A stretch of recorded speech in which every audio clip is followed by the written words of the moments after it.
दोस्तों, आज 15 अप्रैल 2026 को आइए जानते हैं मायावती जी से जुड़ी 15 बड़ी, खास और बेहद अहम खबरें, वो भी सिर्फ कुछ ही मिनटों में। दोस्तों, आज बहन मायावती जी ने दलित और बहुजन समाज को लेकर एक ऐसा बड़ा और चौंकाने वाला कदम उठाया है जिसने राजनीतिक हलकों में नई चर्चा छेड़ दी है। लेकिन उस फैसले की पूरी सच्चाई और उसका असली असर आपको वीडियो के बिल्कुल अंत में ही पता चलेगा। इसलिए इस वीडियो को शुरू से आखिर तक जरूर देखिए। दोस्तों, ये सिर्फ खबरें नहीं, बल्कि बहुजन समाज के हक, सम्मान और भविष्य से जुड़ी बातें हैं। इसलिए अगर आप बसपा की सोच और आंदोलन से जुड़े हैं, तो चैनल को सब्सक्राइब करें, वीडियो को लाइक करें और कमेंट में पूरे विश्वास के साथ बीएसपी बहन मायावती जिंदाबाद जरूर लिखिए। चलिए शुरू करते हैं आज की 15 बड़ी खबरें। और हाँ, ये खबरें आपको रोजाना 6 बजे से मिलेगी, देखना ना भूले। आइए बढ़ते हैं पहली बड़ी खबर की ओर। आज 15 अप्रैल को बहन मायावती जी ने पार्टी के सभी जोनल प्रभारियों की एक इमरजेंसी मीटिंग बुलाई है। इस बैठक में कल अंबेडकर जयंती पर हुए कार्यक्रमों की समीक्षा की गई और आगामी निकाय चुनावों के लिए रणनीति तैयार की गई। बहन जी ने स्पष्ट निर्देश दिए हैं कि कार्यकर्ता अब विश्राम न करें और सीधे जनता के बीच जाएं। आइए बढ़ते हैं दूसरी बड़ी खबर की ओर। मायावती जी ने आज सोशल मीडिया के माध्यम से विपक्षी दलों पर निशाना साधते हुए कहा कि वे केवल वोट की राजनीति के लिए बाबा साहब का नाम जपते हैं। उन्होंने जनता को आगाह किया कि बहकावे में न आएं, क्योंकि बसपा ही एकमात्र ऐसी पार्टी है जो वास्तव में बहुजन सिद्धांतों पर अडिग है। आइए बढ़ते हैं तीसरी बड़ी खबर की ओर। बसपा प्रमुख ने उत्तर प्रदेश में बढ़ रही बेरोजगारी पर गहरी चिंता जताई है। उन्होंने कहा कि शिक्षित युवाओं को रोजगार न देना एक गंभीर समस्या है। उन्होंने मांग की है कि रिक्त पड़े सरकारी पदों को भरने के लिए तत्काल प्रभाव से भर्ती अभियान चलाया जाना चाहिए। आइए बढ़ते हैं चौथी बड़ी खबर की ओर।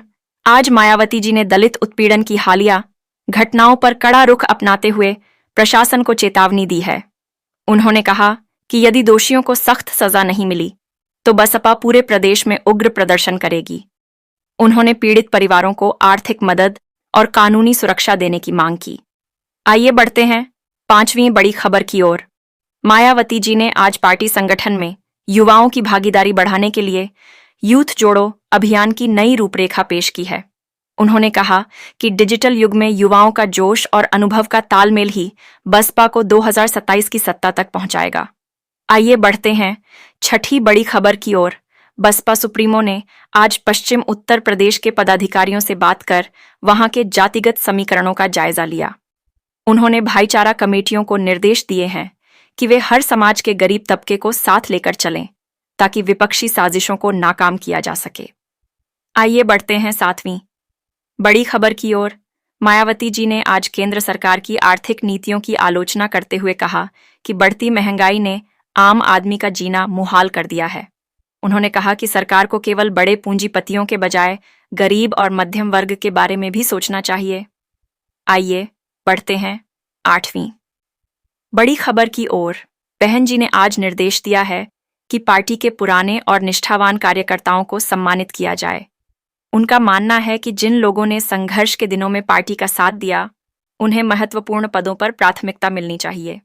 आइए बढ़ते हैं नौवीं बड़ी खबर की ओर। मायावती जी ने आज महिला सुरक्षा के मुद्दे पर कड़ा बयान जारी किया।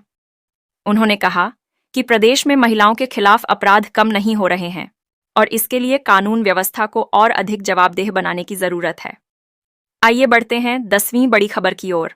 बसपा प्रमुख ने आज किसानों की समस्याओं, खासकर फसलों के उचित मूल्य न मिलने पर चिंता जताई। उन्होंने कहा कि अन्नदाता परेशान है और सरकार केवल विज्ञापनों में विकास दिखा रही है, जो जमीनी हकीकत से कोसों दूर है। आइए बढ़ते हैं 11वीं बड़ी खबर की ओर। मायावती जी ने आज एक गुप्त सर्वे रिपोर्ट की समीक्षा की है, जिसमें पार्टी की जमीनी पकड़ का आकलन किया गया है। सूत्रों के अनुसार इस रिपोर्ट के आधार पर जल्द ही कई सीटों पर नए चेहरों की घोषणा हो सकती है। आइए बढ़ते हैं 12वीं बड़ी खबर की ओर। बहन जी ने आज अंतर्राष्ट्रीय स्तर पर भारत की स्थिति और पड़ोसी देशों के साथ संबंधों पर अपनी राय दी। उन्होंने कहा कि देश की सुरक्षा के साथ कोई समझौता नहीं होना चाहिए और सरकार को कूटनीतिक स्तर पर और सतर्क रहना होगा। आइए बढ़त